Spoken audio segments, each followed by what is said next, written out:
नमस्कार, राष्ट्रीय समाचार से मैं जय सोनी और आप देख रहे हैं आपका पसंदीदा क्राइम शो गुनहगार कौन। ये वो मंच है जहां सच की परतें खुलती है, जहां सवालों के बीच छिपा होता है एक अनकहा सच, और जहां हर कहानी के पीछे तलाश होती है न्याय की। हर अपराध अपने पीछे छोड़ जाता है कई सवाल। क्या हुआ, कैसे हुआ, और सबसे अहम सवाल, किसने किया। हम ना तो जल्दबाजी में फैसला सुनाते हैं, ना ही अफवाहों पर यकीन करते हैं। हम कोशिश करते हैं तथ्यों, सबूतों और जांच की बारीकियों के साथ सच तक पहुंचने की, क्योंकि हर कहानी के दो पहलू होते हैं, लेकिन सच सिर्फ एक होता है। तो आइए जुड़िए हमारे साथ और खोजिए हर उस सवाल का जवाब जो दिल और दिमाग को झंझोर देता है, क्योंकि आखिरकार हर वारदात के बाद उठा है एक ही सवाल, गुनहगार कौन। लखनऊ के आशियाना कोतवाली क्षेत्र में हुई इस घटना ने सबको दहला दिया। 21 साल के युवक अक्षत ने अपने ही पिता मानवेंद्र सिंह की गोली मारकर हत्या कर दी। मानवेंद्र सिंह वर्तमान पैथोलॉजी लैब के संचालक थे। पुलिस के मुताबिक यह हत्या बेटे ने बहन के सामने ही की, और शायद यही बात सबसे ज्यादा डरावनी है। कहानी यहीं खत्म नहीं होती। आरोपी ने पिता के शव के टुकड़े कर लिए, नीले ड्रम में भर दिए और सिर को कार में रखकर 21 किलोमीटर दूर फेंक दिया। बहन को धमकी दी गई, अगर किसी को बताया तो उसे भी जान से मार दिया जाएगा। इसी डर से वह 3 दिन तक चुप रही।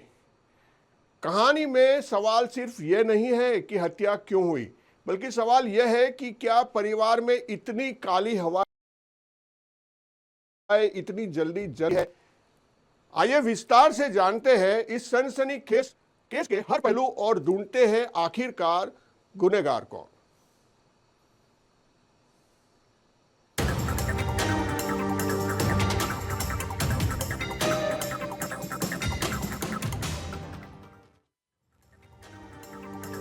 लखनऊ में रिश्तों को झकझोर देने वाली वारदात।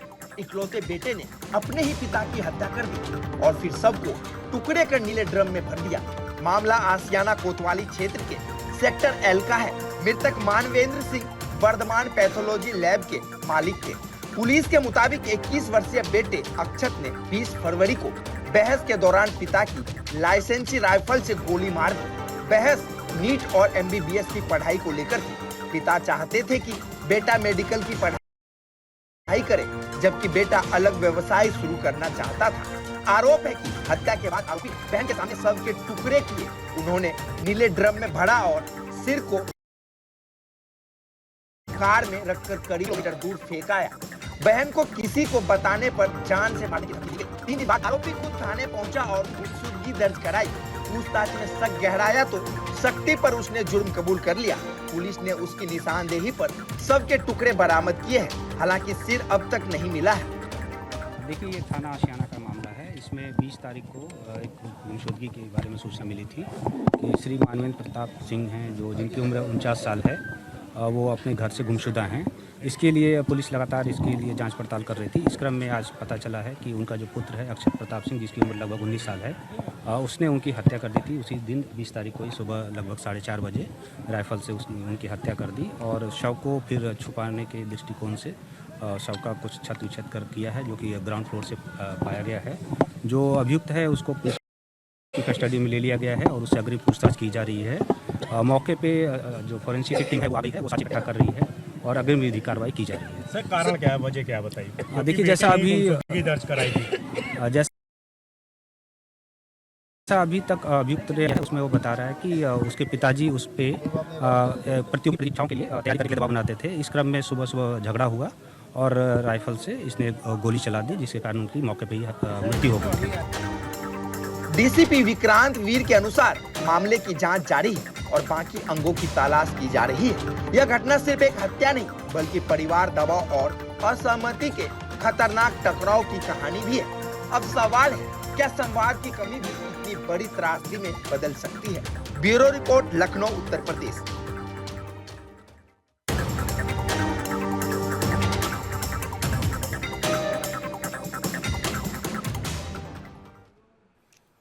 एक शांत गांव, एक सुनसान रास्ता और अचानक नग्न अवस्था में मिली एक महिला की लाश।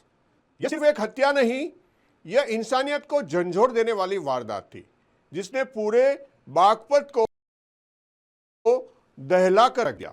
लेकिन सबसे बड़ा सवाल, आखिर उस महिला का गुनहगार कौन है? मामला बागपत कोतवाली क्षेत्र के सूरजपुर मेहनगांव का है, जहां 55 वर्षीय दुर्गेश की नग्न अवस्था में लाश मिलने से इलाके में सनसनी फैल गई। लाश की हालत देखकर साफ लग रहा था कि यह सिर्फ हत्या नहीं बल्कि एक दरिंदगी थी।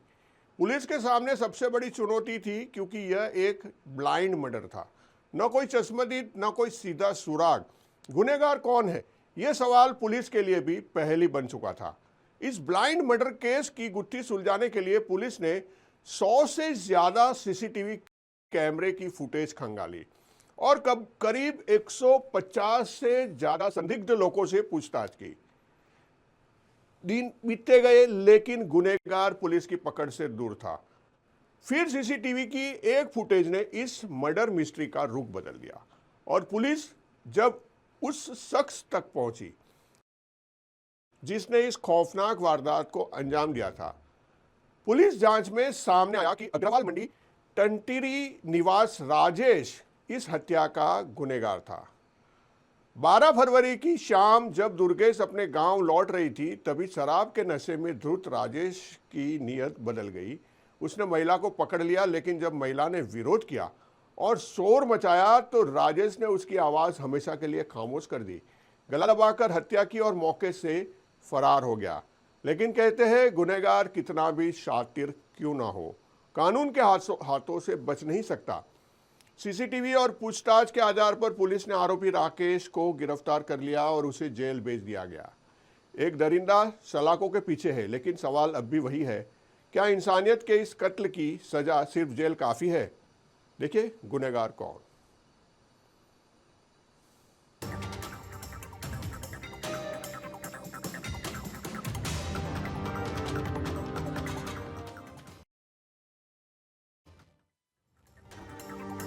एक 100 सीसीटीवी कैमरे, 150 संदिग्धों से पूछताछ और 12 दिन तक चला सन्नाटा। आखिर कैसे सुलझी बागपत की वो ब्लाइंड मर्डर मिस्ट्री जिसने पूरे जिले को दहला दिया था? आइए जानते हैं इस वारदात के पीछे की पूरी कहानी। 12 फरवरी की शाम बागपत कोतवाली क्षेत्र के सूरजपुर मेहनवा गांव में 55 वर्षीय महिला दुर्गेश की नग्न अवस्था में लाश मिलने से सनसनी फैल गई थी। मामला पूरी तरह ब्लाइंड था, ना कोई जस्मदीद, ना कोई साफ सुराग। पुलिस के सामने चुनौती बड़ी थी। 100 से ज्यादा सीसीटीवी फुटेज खंगाली गई, करीब 150 संदिग्धों से पूछताछ की गई। दिन रात की मेहनत के बाद पुलिस आखिरकार उस शख्स तक पहुंची जिसने इस जघन्य वारदात को अंजाम दिया था। पुलिस जांच में सामने आया कि 12 फरवरी की शाम महिला अपने गांव लौट रही थी। इसी दौरान अग्रवाल मंडी टटीरी निवासी राजेश ने शराब के नशे में उसे गलत नियत से पकड़ लिया। महिला के विरोध और शोर मचाने पर आरोपी ने गला दबाकर उसकी हत्या कर दी और मौके से फरार हो गया। तकनीकी साक्ष्यों और सीसीटीवी के आधार पर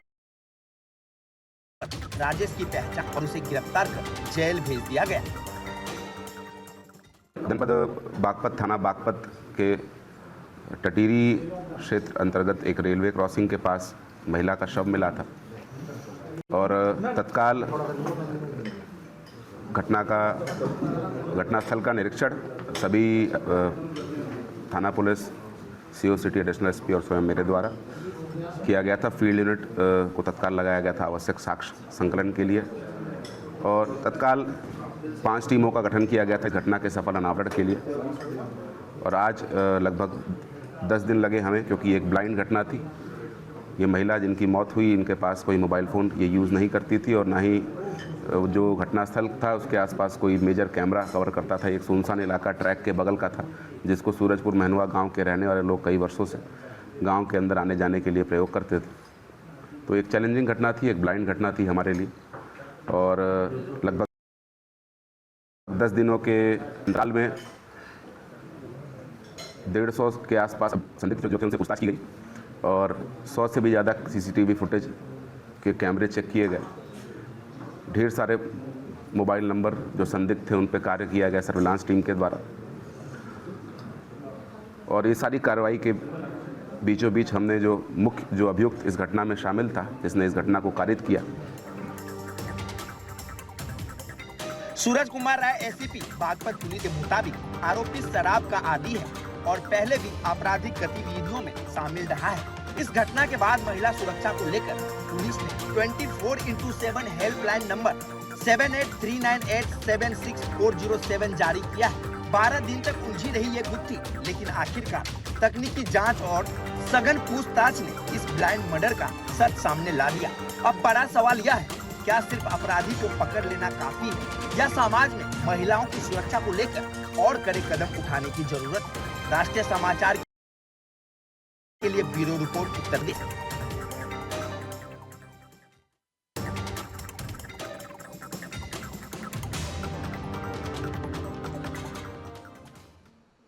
आज हम आपको ले चलते हैं अलीगढ़ की एक ऐसी कहानी की ओर जिसमें खुशियों के बीच अचानक अंधेरा गिर गया।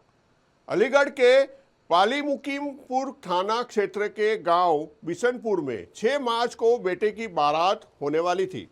घर में खुशियों का मौका होना चाहिए था, लेकिन तभी घर से गायब हो गई दुल्हन की मां। पुलिस के मुताबिक 3 बच्चों की मां 25 जनवरी को अपने ही भांजे के साथ फरार हो गई। परिवार का कहना है कि उसने ससुराल से करीब 1 लाख रुपए नगद और आभूषण भी ले लिया। पति ने पुलिस से गुहार लगाई है, साहब पत्नी को बरामद करा दिया जाए। बेटे की शादी में रुकावट आ गई है। तो सवाल उठता है, क्या सिर्फ एक प्रेम प्रसंग का मामला है या इसके पीछे कोई छिपी है साजिश, या फिर शादी से पहले परिवार में कोई अनकही कहानी चल रही है।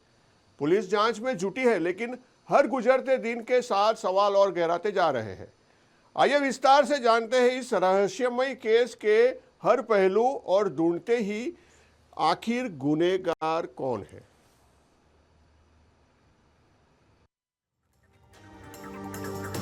बेटे की शादी में बस कुछ ही दिन बचे थे।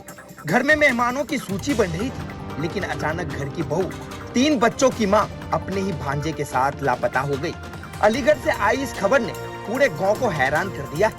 मामला अलीगढ़ के पाली मुकीमपुर थाना क्षेत्र के गांव बिशनपुर का है। परिवार के अनुसार 25 जनवरी को महिला अचानक घर से चली गई। पति का आरोप है कि वह अपने साथ करीब 1 लाख रुपए नगद और जेवरात भी ले गई। परिवार को जब जानकारी मिली तो तलाश शुरू की गई, लेकिन कोई सुराग नहीं मिला। इसके बाद थाने में FIR दर्ज कराई गई। पीड़ित पति का कहना है कि 6 मार्च को बेटे की शादी तय है और पत्नी के लापता होने से पूरे परिवार की सामाजिक स्थिति पर असर पड़ रहा है। उसने आरोप लगाया कि इस मामले में साजिश है और कुल 9 लोगों के खिलाफ नामजद रिपोर्ट दर्ज कराई गई है। पुलिस ने मामला दर्ज कर जांच शुरू कर दी है, लेकिन अभी तक महिला की बरामदगी नहीं हो सकी। आइए सुनते हैं क्या कह रहे हैं पीड़ित पति फतेह सिंह। मेरा नाम है फतेह सिंह। क्या घटना हुई है? घरवारी चली गई है किसके साथ? भांजे के साथ। कब गई है? 25 तारीख को। 25 तारीख कौन सी? जनवरी का? जनवरी। अच्छा, क्या लेके गई है? कहाँ से गई?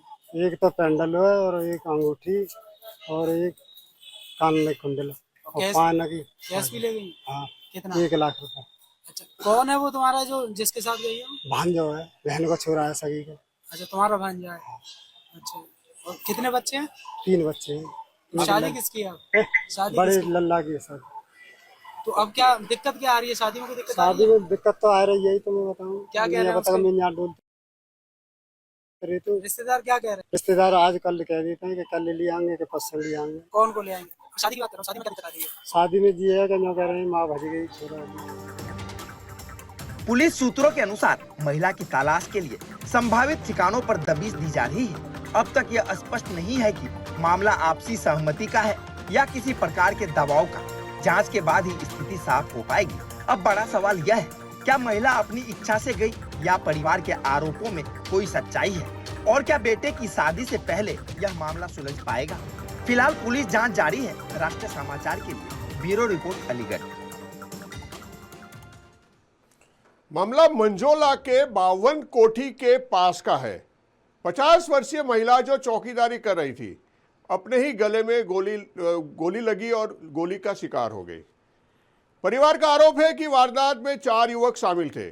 पुलिस ने घटनास्थल पर जांच शुरू करी और एक आरोपी को मौके पर गिरफ्तार कर लिया। बाकी 3 अभी भी फरार है। शव को पोस्टमार्टम के लिए भेजा गया है और पुलिस उनकी तलाश में जुटी है। तो सवाल उठता है, क्या यह सिर्फ नाकाम डकैती थी या उसके पीछे कोई पुरानी रंजिश छुपी हुई थी? जांच अभी भी जारी है, लेकिन हर नया सुराग मामले की गुत्थी को और पेचीदा बना रहा है। आइए विस्तार से जानते हैं हर पहलू और ढूंढते हैं आखिर इस गुनाह का गुनहगार कौन।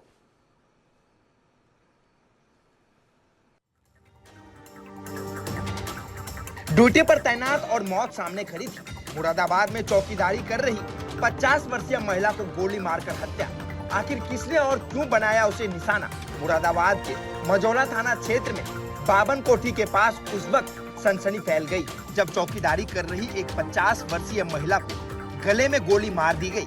वारदात देर रात की बताई जा रही है। गोली लगते ही महिला मौके पर ही गिर पड़ी और उसकी मौत हो गई। इलाके में अफरा तफरी मच गई। सूचना मिलते ही पुलिस मौके पर पहुंची और सबको कब्जे में लेकर पोस्टमार्टम के लिए भेज दिया गया।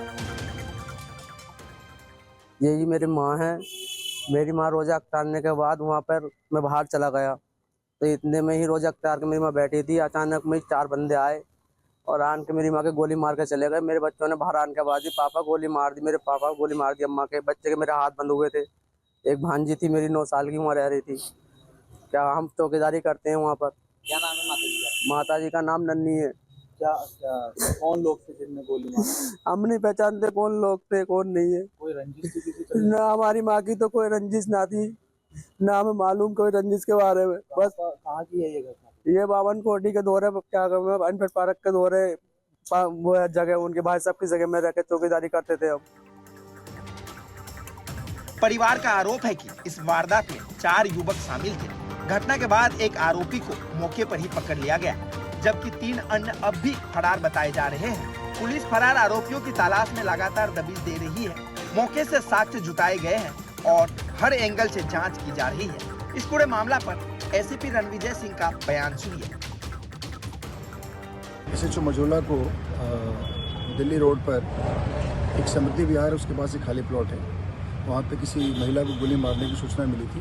उस पर तत्काल सीओ सिविल लाइंस और एसएचओ मजोला यहाँ मौके पर आए और यहाँ जो लोग उपस्थित थे उनसे पूछताछ की गई और ये पता चला कि जो हमलावर थे उसमें से एक व्यक्ति यहाँ से भागा हुआ है। तत्काल उसको हिरासत में ले लिया गया और बाकी यहाँ पर मौके पे आकर जो महिला के साथ उसके परिवारीजन रह रहे थे उनसे पूछताछ की गई है। पूछताछ से अभी कुछ चीज़ें स्पष्ट नहीं हुई है। उनका कहना था कि 2 व्यक्ति आए थे और उसमें से इन लोगों ने हमारी माँ पे गोली चला दी, हमारी दादी पे गोली चला दी। वो जो 2 लोग थे उसमें से जो एक हिरासत में वो भी था। इससे पूछताछ की जा रही है और उसमें अग्रिम वैधानिक कार्रवाई की जा रही है। जो महिला जिनको गोली लगी थी उनको अस्पताल ले जाया गया था, वहाँ उनकी मौत हो गई है। इसमें जो उनके लड़के हैं बाकी लोग भी आसपास में रह रहे थे, उनको भी बुलाया गया था और उनसे छानबीन की जा रही है। ड्यूटी पर तैनात एक महिला को इस तरह गोली मार देना कानून व्यवस्था पर भी सवाल खड़े करता है। क्या यह पुरानी रंजिश थी या कोई और साजिश? फिलहाल पुलिस जांच में जुटी है और फरार आरोपियों की तलाश तेज कर दी गई है। सबसे बड़ा सवाल, आखिर ड्यूटी कर रही महिला को निशाना क्यों बनाया गया? क्या आरोपियों को समय रहते पकड़कर सख्त कार्रवाई होगी? इन सवालों के जवाब अब जांच पूरी होने के बाद ही सामने आएंगे। राष्ट्रीय समाचार के लिए मुरादाबाद से संवाददाता सुमित टंडन की रिपोर्ट। तो ये थी आज की कहानी। सवालों, शक और सच्चाई की तलाश के बीच उलझी एक पूरी दास्तान। कानून अपना काम कर रहा है, जांच जारी है और सच धीरे धीरे सामने आएगा। लेकिन जब तक अंतिम फैसला नहीं आता तब तक हर एंगल पर नजर रखना भी हमारी जिम्मेदारी है। याद रखिए, अपराध चाहे छोटा हो या बड़ा, उसका असर सिर्फ एक परिवार पर नहीं पूरे समाज पर पड़ता है। इसलिए सतर्क रहिए, जागरूक रहना और सच के साथ खड़ा रहना हम सबकी जिम्मेदारी है। अगर आपके आसपास भी कोई संदिग्ध गतिविधि हो तो चुप न रहिए, कानून का सहारा ले। आज के लिए बस इतना ही। मैं जय सोनी, आप देख रहे थे गुनहगार कौन। फिर मिलेंगे एक नई कहानी, नए सवाल और उसी तलाश के साथ, आखिरकार गुनहगार कौन।